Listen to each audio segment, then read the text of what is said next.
ಕೆನಡಾದಲ್ಲಿ ಕನ್ನಡಿಗ ಚಂದನ್ ಕಗ್ಗೊಲೆ ಪ್ರಕರಣಕ್ಕೆ ಸಂಬಂಧಪಟ್ಟಂತೆ ಯಾರು ಏನೇ ಮಾಡಿದ್ರು ಮಗ ಅಂತೂ ಬರುವುದಿಲ್ಲ ಅಂತ ಹೇಳಿ ಗ್ಯಾರಂಟಿ ನ್ಯೂಸ್ ಜೊತೆ ಮೃತ ಚಂದನ್ ಪೋಷಕರು ಅಳಲನ್ನ ತೋಡ್ಕೊಂಡಿದ್ದಾರೆ.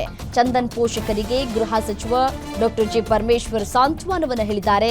ನೆಲಮಂಗಲ ಶಾಸಕ ಶ್ರೀನಿವಾಸ್ 10 ಲಕ್ಷ ಪರಿಹಾರವನ್ನ ಕೊಟ್ಟಿದ್ದಾರೆ. ಮದುವೆ ಮಾಡಬೇಕು ಅಂತ ಹೇಳಿ ತುಂಬಾ ಆಸೆಯನ್ನ ಇಟ್ಕೊಂಡಿದ್ವಿ, ಅದಕ್ಕೂ ಮುಂಚೆಯೇ ಇಂಥ ಘಟನೆ ನಡೆದು ಹೋಯಿತು.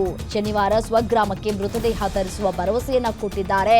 ಗ್ಯಾರಂಟಿ ನ್ಯೂಸ್ಗೆ ಮೃತ ಚಂದನ್ ಪೋಷಕರು ಹೇಳಿಕೆಯನ್ನ ಕೊಟ್ಟಿದ್ದಾರೆ.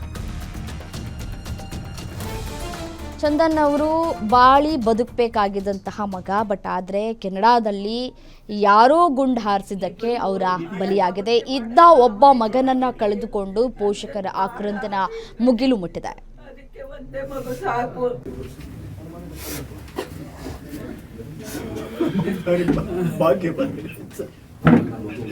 ತಂದೆ ತಾಯಿ ಒಂದು ಕಷ್ಟ ಕೊಡ್ತಿರ್ಲಿಲ್ಲ. ಕೆನಡಾದಲ್ಲಿ ಕನ್ನಡಿಗ ಚಂದನ್ ಹತ್ಯೆಗೆ ಸಂಬಂಧಪಟ್ಟಂಗೆ ರಾಜ್ಯದ ಗೃಹ ಮಂತ್ರಿ ಪರಮೇಶ್ವರ್ ಅವರು ಏನೋ ತಂದೆ ತಾಯಿಗೆ ಬಂದು ಇಲ್ಲಿ ಮನೆಗೆ ಬಂದು ಸಾಂತ್ವನ ಹೇಳಿರೋಂಥದ್ದು. ಈಗ ಸ್ವತಃ ನಮ್ಮ ಚಂದನ್ ಅವರ ತಂದೆ ನಂದನ್ ಅವರು ಇದ್ದಾರೆ, ಅವ್ರನ್ನೇ ಕೇಳೋಣ. ಸರ್, ರಾಜ್ಯದ ಗೃಹ ಮಂತ್ರಿಗಳು ನಿಮ್ಮ ಮನೆಗೆ ಬಂದು ಸಾಂತ್ವನ ಹೇಳಿದ್ದಾರೆ, ಏನು ಹೇಳ್ತೀವಿ? ಅನಿರೀಕ್ಷಿತವಾಗಿ ಗೃಹ ಸಚಿವರು ನಮ್ಮ ಬಡವರ ಮನೆಗೆ ಬಂದು ಎಲ್ಲ ವಿಚಾರಗಳನ್ನು ಅವರು ಮೊದಲೇ ತಿಳ್ಕೊಂಡು ನಮ್ಮ ಹತ್ರ ಎಲ್ಲ ವಿಚಾರಗಳನ್ನು ಕೇಳಿ ಅಲ್ಲಿ ನಮ್ಮ ಹುಡುಗ ಪಡೆದಂಥ ಒಂದು ಕೀರ್ತಿಯನ್ನ ಕನ್ನಡದ ಬಗ್ಗೆ ಅವನ ಬೆಳೆಸಿದಂಥ ಒಂದು ಇದನ್ನ ಎಲ್ಲ ಸವಿಸ್ತಾರವಾಗಿ ಅವರೇ ಹೇಳಿದ್ರು. ನಮಗೆ ಅಷ್ಟೊಂದು ಗೊತ್ತಿಲ್ಲದ್ರು ಕೂಡ ಎಲ್ಲ ವಿಚಾರದ ಮುಖಾಂತರವಾಗಿ ಅವನು ಮಾಡಿದಂಥ ಸಾಧನೆಯನ್ನ ನಮಗೆ ನೋಡಿ ತಿಳ್ಕೊಂಡಾಯಿತು. ಆದರೆ ಎಲ್ಲ ಸಾಧನೆಗಿಂತ ನಮ್ಮ ಮಗ ನಮ್ಮ ಜೊತೆಲಿರಬೇಕು ಅನ್ನೋದು ನಮ್ಮ ಅಪೇಕ್ಷೆ ಆಗಿತ್ತು. ಬೇಗ ಬಂದ್ಬಿಡಪ್ಪ, ಒಂದು ಮದುವೆ ಮಾಡ್ಕೊಂಡು ಇಲ್ಲಿ ಇರು ಅಂತ ಎಷ್ಟು ಹೇಳ್ದ. ಬರ್ತೀನಿ ಅಂತ ಹೇಳ್ತಾ ಇದ್ದೆ ಹೊರತಾಗಿ ಬೇರೆ ಏನಿಲ್ಲ. ನಿಮ್ಗೇನು ಬೇಕೋ ಎಲ್ಲ ಥರದ ನಾವು ಸಹಾಯ ಮಾಡ್ತೀವಿ, ನಾವು ಭರವಸೆ ಕೊಡ್ತೀವಿ ಅಂತ ಹೇಳಿದ್ರು. ಆಮೇಲೆ ನಮ್ಮ ಶಾಸಕರಾದಂಥ ಶ್ರೀನಿವಾಸ ಮೂರ್ತಿಯವರು, ನಿಮಗೆ ನಾವು ಇದ್ದ ಜೊತೆಲಿ ಇದ್ದೀವಿ, ನಮ್ಮ ಕಾರ್ಯಕರ್ತರಿದ್ದಾರೆ, ನಿಮಗೆಲ್ಲ ಸಹಾಯ ಮಾಡ್ತೀವಿ ಅಂತ 10 ಲಕ್ಷ ರೂಪಾಯಿನ ಘೋಷಣೆ ಮಾಡಿದ್ರು.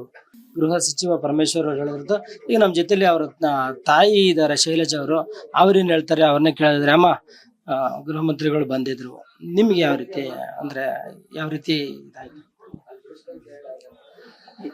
ಏನಿಲ್ಲ ಸರ್, ನಿಮ್ಗೆ ಏನ್ ಕಷ್ಟ ಇದ್ರು ಏನ್ ಸಹಾಯ ಬೇಕಾದ್ರು ನಾವು ಮಾಡ್ತೀವಿ ಅಂತ ಭರವಸೆ ಕೊಟ್ರು ಸರ್. ನಮ್ಗೆ ಪಾರ್ಥಿವ ಶರೀರನ ಬರಂಗೆ ಯಾವ ತೊಂದರೆ ಇಲ್ದಂಗ್ ಮಾಡ್ರಿ ಅಂತ ಕೇಳಿದಕ್ಕೆ ಆಯ್ತಮ್ಮ ಎಲ್ಲ ಏನ್ ಬೇಕಾದ್ರೂ ನಾವು ಮಾಡ್ತೀವಿ ಅಂತ ನಮಗ್ ಭರವಸೆ ಕೊಟ್ಟು ಹೋದ್ರು ಸರ್. ಮಗನಿಗೆ ನಾವು ಮದುವೆ ತಯಾರಿ ಕೂಡ ಈ ಸಾರಿ ಬಂದ್ರೆ ಮಾಡ್ಬೇಕು ಅನ್ಕೊಂಡಿದ್ರಂತೆ, ಆದ್ರೆ ಆ ಒಂದು ಇದ್ರಲ್ಲಿ ಇಂಥ ಒಂದು ಇದಾಗೋಯ್ತು. ಈ ಮದ್ವೆಗೆ ನೋಡ್ತಾ ಇದ್ವಿ ಸರ್, ಮಾಡ್ಬೇಕು ಅಂತ ಅನ್ಕೊಳಷ್ಟ್ರೊಳಗೆ ಈ ತರ ಆಗೋಗೋಯ್ತು ಸರ್. ನಾನು ಮದ್ವೆ ಮಾಡ್ಬೇಕು ಅಂತ ತುಂಬಾ ಆಸೆ ಇಟ್ಕೊಂಡಿದ್ವಿ ಸರ್. ಇದಿಷ್ಟು ಏನು ತಂದೆ ಮತ್ತೆ ತಾಯಿ ಅವರ ಏನು ಗೃಹ ಸಚಿವರು ಮನೆಗೆ ಬಂದು ಸಾಂತ್ವನ ಹೇಳಿದ್ದಾರೆ. ಅವರು ಏನು ಆದಷ್ಟು ಬೇಗ ನಮ್ಮ ಮಗನ ಮೃತದೇಹವನ್ನ ಏರ್ಲಿಫ್ಟ್ ಮಾಡಿ ಮುಂದಿನ ಪ್ರೊಸೀಜರ್ಗಳಿಗೆ ಅನುಕೂಲ ಮಾಡಬೇಕು ಅಂತ ಹೇಳಿ ಒಂದು ಮನವಿಯನ್ನ ಸಲ್ಲಿಸಿರೋಂಥದ್ದು.